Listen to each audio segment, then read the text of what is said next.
नमस्कार। धमतरिया के गुट की एक सीरीज जिसका नाम युवागढ़ है, उसमें आपका स्वागत है।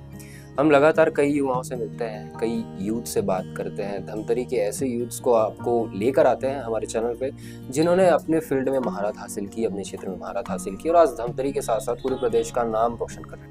इसी बीच एक खास शख्सियत से मुलाकात हुई है और आज हमारे स्टूडियो में हमारे साथ मौजूद हैं वो।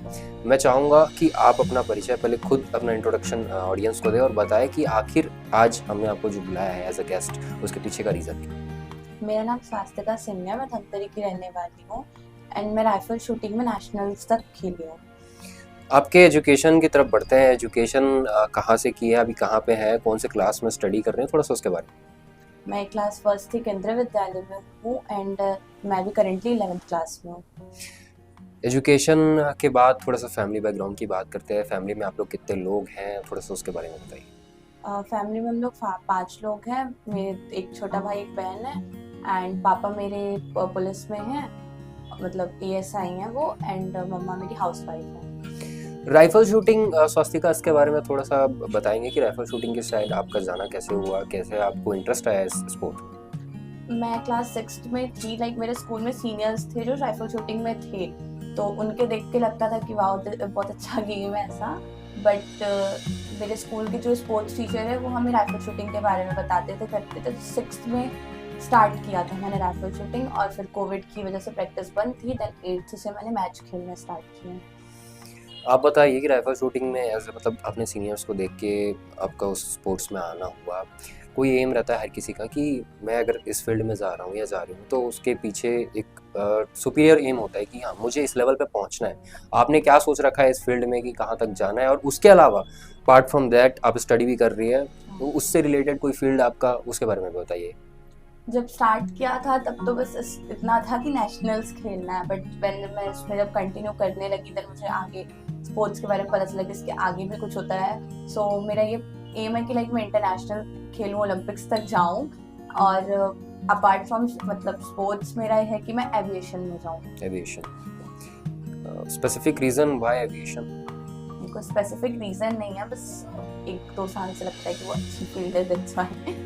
ठीक, चलिए बात करेंगे फैमिली बैकग्राउंड की। आपने बताया फैमिली में आप लोग 5 लोग हैं, तो जब आपने बताया कि आपको राइफल शूटिंग में जाना है तो फैमिली का कितना सपोर्ट रहा है इसमें? क्योंकि ऑब्वियस सी बात है, आप अगर स्पोर्ट्स खेलने जा रही है तो आपको बाहर रहना है, कई टाइम तक के नेशनल हो या इंटरनेशनल गेम्स हो, बाहर आपको टाइम स्पेंड करना है, तो फैमिली का कितना सपोर्ट रहा है इसमें? स्टार्टिंग से सबसे ज़्यादा सपोर्ट में मेरे पापा ही रहे हैं, लाइक बहुत ज़्यादा, सबसे ज़्यादा सपोर्ट मेरी फैमिली में पापा ही मुझे करते हैं। उन्होंने कभी किसी चीज़ पे मना नहीं किया। वो मैं 8th में थी जब मुझे फर्स्ट टाइम बाहर जाना था, तब से पापा ने कभी मना नहीं किया। पापा लाइक तू जा, तेरे को जो करना है तू कर। स्पोर्ट्स में वापस आएंगे। आपने जब पहली बार राइफल शूटिंग स्टार्ट की तो क्या कुछ आपका माइंडसेट था? क्योंकि पहली बार आप किसी स्पोर्ट्स में आ रही है, वो भी राइफल शूटिंग है जहाँ पे आपको गन से डील करना है, जहाँ पे आपको, ऑल्दो ये स्पोर्ट्स है फिर भी, तो क्या कुछ माइंडसेट रहा था? और पहली बार जब आपने अपना राइफल शूटिंग परफॉर्म किया उसके बारे में थोड़ा सा एक्सपीरियंस बताएंगे। फर्स्ट टाइम जब स्कूल में स्टार्ट हुआ था तो पहले हमें ना डायरेक्ट गन से प्रैक्टिस नहीं कराई जाती थी, हमें लेजर लाइट एंड ऑल से। बट मैं गन के बारे में उतनी फैमिलियर थी, लाइक थोड़ा बहुत जानती थी पापा की वजह से। बट जब स्कूल में फर्स्ट टाइम मेरे कोच ने बोला कि अब तुम्हें राइफल से स्टार्ट करना है, तो स्टार्टिंग एक वीक तो मैंने उन्हें बहुत ऐसे मना करती रही, नहीं सर रहने देते हैं। बट आफ्टर दैट फिर उन्होंने मुझे धीरे धीरे मोटिवेट किया, फिर स्टार्ट किया, तो फिर मज़ा आता था।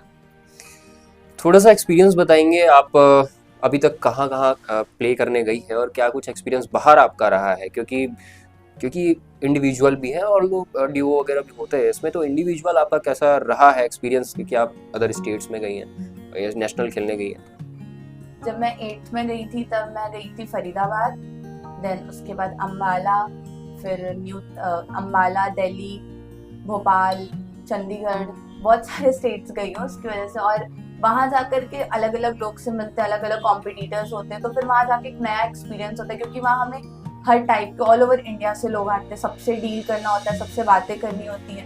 एंड जब स्कूल के साइड से हम खेलते तो हमें एक ही रूम मिलता है जिसमें हम अलग अलग लोग रहते हैं, तो वहाँ पे फिर बहुत ज़्यादा वो हो जाता है ना कि हमको उनके साथ अपना कोऑर्डिनेशन रखना है कि उनके साथ हम कैसे डील कर रहे हैं, क्या कर रहे हैं। तो वहाँ का भी एक्सपीरियंस अच्छा रहता है, वहाँ जाकर बहुत नई चीज़ें सीखने मिलती हैं कि कैसे दूसरों के साथ रहना है, कैसे सब शेयर करना है। प्रॉब्लम्स क्या क्या आती हैं एज अ गर्ल बोले या फिर एज अ स्टूडेंट बोले, क्या क्या प्रॉब्लम फेस करना पड़ता है बाहर जब आप जाते हैं या फिर ऐसे एनवायरनमेंट में जाते हैं जो बिल्कुल ही नया है आपके लिए? क्या कुछ प्रॉब्लम फेस करना पड़ा होगा, ऐसा कोई एक्सपीरियंस जहाँ पे प्रॉब्लम हुआ, या फिर डाउनफॉल से रिलेटेड ऐसा कोई एक्सपीरियंस, और उसे ओवरकम कैसे किया आपने? मैं प्रॉब्लम्स तो कभी नहीं हूँ, क्योंकि स्कूल की तरफ से रहता तो हमारे टीचर्स होते हैं, एंड जब मैं ऐसे जाती हूँ तो मम्मी पापा साथ में जाते हैं, तो उसमें कोई इशू नहीं रहा है। डाउनफॉल बोलूँ तो जब मैं सेकेंड ईयर खेलने गई थी बाहर, अम्बाला गई थी, तब वहाँ पे मेरा मतलब मैं यहाँ से बहुत ज़्यादा मैं ऐसा था ना कि अच्छा परफॉर्म कर दिया तो फिर ओवर कॉन्फिडेंस में, तो वहाँ जाकर मैंने बहुत बेकार परफॉर्म किया था। स्टिल मेरा रैंक लग गया था, बट मैं उससे सेटिस्फाई नहीं थी।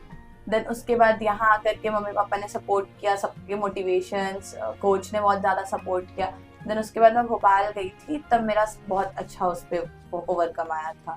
लाइक देन मैं SGF में फर्स्ट रैंक लगा था उस ईयर। ठीक। बात करेंगे स्टडी और स्पोर्ट्स, ये दोनों के बीच कोऑर्डिनेशन कैसे बैठाते हैं? क्योंकि जितना टाइम आपको स्टडी को देना है, जाहिर सी बात है स्पोर्ट है, नेशनल की तैयारी आप कर रही है, तो उसको टाइम को आप मैनेज कैसे करती हैं? स्कूल के बाद 2-3 आवर प्रैक्टिस पे, एंड जब स्टडीज जैसे एग्जाम्स एंड इट ऑल है तो most of the focus studies पे रहता है, प्रैक्टिस को मतलब पूरा नेग्लेक्ट कर देती हूँ। एंड जब मैच आने वाले होते तो पूरा पढ़ाई को नेग्लेक्ट कर देती हूँ, तब जाके वो कोऑर्डिनेशन वरना हो ही नहीं सकता। तो डिपेंड करता है कि स्पोर्ट्स के क्राइटेरिया पे कि आप कब स्पोर्ट्स के लिए प्रिपरेशन कर रहे हो, कब आपका स्टडी है। लेकिन अगर अभी जैसे मैच मेरे दिसंबर में है तो मैं अभी से उसकी प्रैक्टिस करने स्टार्ट करूँ। वही एग्जाम आता है तो मैं स्पोर्ट्स को बहुत कम कर देती हूँ। लाइक अगर 2-3 आवर की प्रैक्टिस है तो उसको कम करके 45 मिनट एक आवर में कन्वर्ट कर देती हूँ, बहुत कम हो जाता है फिर वो। अपकमिंग अभी कोई कंपटीशन की आप तैयारी कर रही हो, ऐसा कुछ? हाँ, अभी ओपन नेशनल्स है दिसंबर में, मालवंकर का है वो, ओपन नेशनल्स है भोपाल में। उसके लिए आपको सपोर्ट कैसा मिल रहा है? मतलब स्कूल की बात ना करें तो उसके अलावा आप एक्स्ट्रा अपनी तरफ से क्या एफर्ट लगा रही है उसमें? अब जैसे स्कूल में तो वैसे भी कोई रेंज या स्पेसिफिक है नहीं, क्योंकि जो हमारे कोच थे उनकी भी ट्रांसफर हो गई है।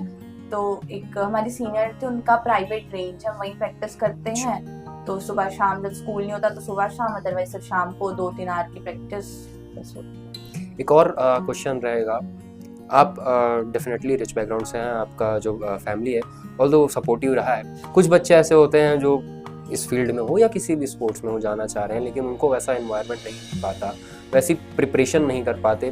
तो आज यहाँ पे स्टूडियो से आप उनको कैसे गाइड करेंगे अगर उनको स्पोर्ट्स की फील्ड में जाना है? कैसे वो स्टार्ट करें ज़ीरो से और कैसे आगे उस पर इम्प्रूव करें, और क्या कुछ आपको पता है कि कैसे उनको फ़ायदा मिल सकता है? कोई स्कीम हो या फिर कोई ऐसा रिलेटेड कोई चीज़ हो जिससे उनको फ़ायदा मिले?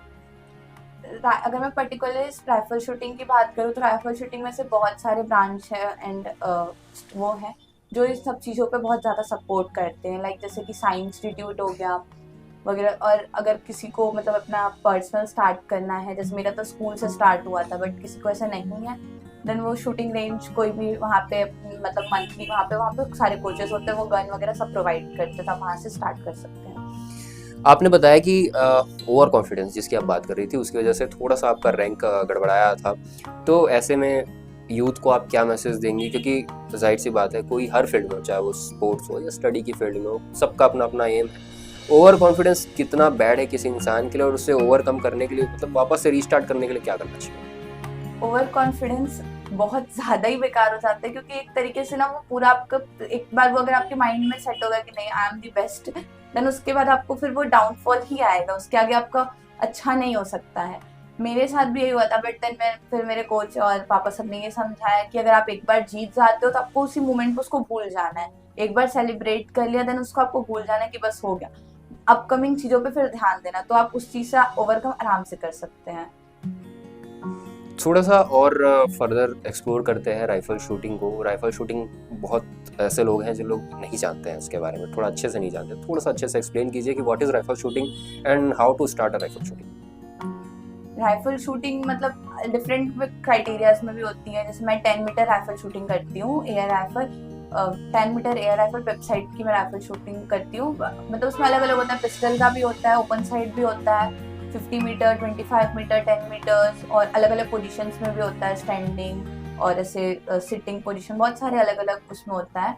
तो मैं यूजुअली स्टैंडिंग पोजीशन की करती हूँ।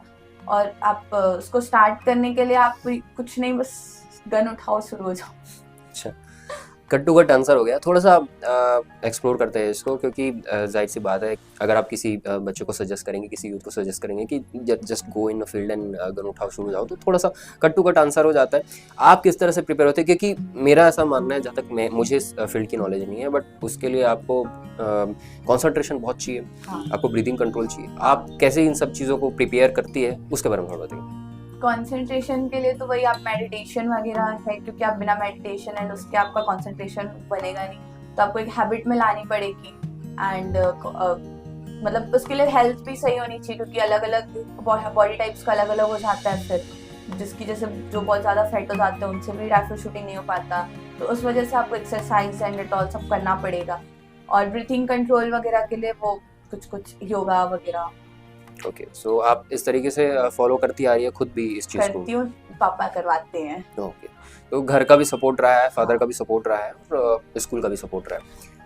तीसरी चीज़ यूथ की बात करेंगे, चाहे वो धमतरी की हो, चाहे वो बाहर के यूथ की हो। एक प्रॉब्लम, चाहे वो टीन एजेस में हो या फिर हमारे 20s के एजेस में हो, अधिकतर लोग गलत डायरेक्शन में जा रहे हैं, गलत चीज़ें कर रहे हैं। एंड बहुत ज़्यादा जो इश्यूज़ आ रही हैं धमतरी में, वो ये आ रही है कि यूथ गलत गाइड हो रहा है, मिस गाइड होकर के कहना चाहिए एक प्रकार से एडिक्शन वगैरह में जा रहा है। तो उसको अगर स्पोर्ट्स से रिलेट करना हो, स्पोर्ट्स कैसे बेटर कर सकता है इन चीज़ों को, इन बैड हैबिट्स को कैसे दूर कर सकता है? अगर आप किसी चीज़ के लिए पूरा उस पर हैं कि मुझे यही करना है, तो पहली बात तो आदमी उस चीज़ों में जाएगा नहीं। जैसे अगर किसी का है कि मुझे स्पोर्ट्स में अच्छा करना और एक्सरसाइज एंड एट ऑल सब चीज़ों से अलग कर देता, अगर आपको किसी एक चीज़ में फोकस है तो आपकी बाकी चीज़ों में ध्यान जाएगा। मेरे पास खुद बिल्कुल टाइम नहीं किसी और चीज़ के लिए। मैं स्कूल से आती हूँ, प्रैक्टिस के बाद पढ़ाई, तो इस वजह से मेरे पास भी टाइम। अगर आदमी अपने आप को पूरा डे टू डे अपना रूटीन बना ले कि मुझे ये करना है, तो उसके बाद बाकी किसी बैड हैबिट्स या कुछ एडिक्शन हो गई और गलत चीज़ों से इन्फ्लुएंस हो जाते हैं लोग। मेन दिक्कत ये है, अगर आप सही चीज़ों पे अपना करेंगे, सही चीज़ों से इन्फ्लुएंस होंगे तो नहीं होगा कुछ। इससे एक चीज़ आती है, काफ़ी लोग ब्लेम करते हैं, काफ़ी लोगों का ये कहना होता है कि यार फ्रेंड सर्कल ये इम्पोर्टेंट है, फ्रेंड्स के आसपास के लोग, आसपास का इन्वायरमेंट जो है वो इम्पोर्टेंट है। एज एन इंडिविजुअल आप क्या मानते हैं कि किसी पर्सन का खुद का रिस्पॉन्सिबिलिटी होता है वो, या उसके सर्कल का, उसके एनवायरनमेंट का भी उसमें? नहीं, अगर आप गलत लोग के साथ हैं तो जरूरी नहीं है कि आप भी गलत हो जाएंगे, ऐसा मेरा मानना है। आप किसी के भी साथ रहे, वो आपका सेल्फ कंट्रोल है। आप अगर आप कुछ नहीं करना चाहते तो आप कितनों के भी साथ रहे, आप कुछ नहीं कर सकते हैं। तो मैं नहीं मानती कि अगर आपका फ्रेंड सर्कल खराब है तो आप भी खराब हो जाए। लास्ट, धमतरी में जितने भी यूथ इस वीडियो को देख रहे हैं, इस सीरीज को देख रहे हैं, उनके लिए क्या आपका स्पेशल मैसेज रहेगा? It can be like motivation, और इट कैन बी लाइक कि अभी क्योंकि एग्जाम्स आने वाले हैं, बहुत से एग्जाम्स आने वाले हैं, कई लोग बोर्ड की तैयारी कर रहे हैं, इवन बड़े लोग भी जो है वो कॉम्पिटिटिव एग्जाम्स की तैयारी कर रहे हैं, कुछ आपकी जैसे स्पोर्ट्स की तैयारी कर रहे हैं, तो उनके लिए क्या मैसेज रहेगा? फोकस्ड रहो। So focus is the motivation, and इससे आप इसको ये मानते हैं कि ये मंत्र है एक प्रकार से सक्सेस अचीव करने का। आप किसी चीज पे भी कंसंट्रेटेड रहो, फोकस्ड रहो और एम अपना क्लियर रखो कि मुझे यही करना है। सो आज के इस सीरीज का मोटिवेशन और इस सीरीज का मकसद यही रहता है कि हम युवागढ़ में ऐसे स्टूडेंट्स को, ऐसे यूथ को लेकर आए जो धमतरी का नाम रोशन कर रहे हैं। आज हमारे साथ बहुत ही खास गेस्ट मौजूद थे जिन्होंने राइफल शूटिंग में महारत हासिल किया। आप बहुत अच्छे से परिचित होंगे और आज थोड़ा सा उनके बारे में और थोड़ी डिटेल्ड जानकारी आपको मिलेगी। अगर आपके आसपास भी ऐसे यूथ मौजूद है जो धमतरी के लिए कुछ अच्छा कर रहे हैं, कुछ बेहतर कर रहे हैं, तो हमसे जुड़िए और हमसे संपर्क कीजिए और हम उनको एक स्टूडियो देंगे, एक मंच देंगे, एक प्लेटफॉर्म देंगे जहाँ पे वो अपनी राय रख सकेंगे और एक नज़रिया बदल सकेंगे। यह है धमतरी की गुड की स्पेशल सीरीज युवागढ़। मैं प्रतीक पटनायक एक बार फिर आऊँगा नए एपिसोड के साथ। तब तक के लिए धन्यवाद।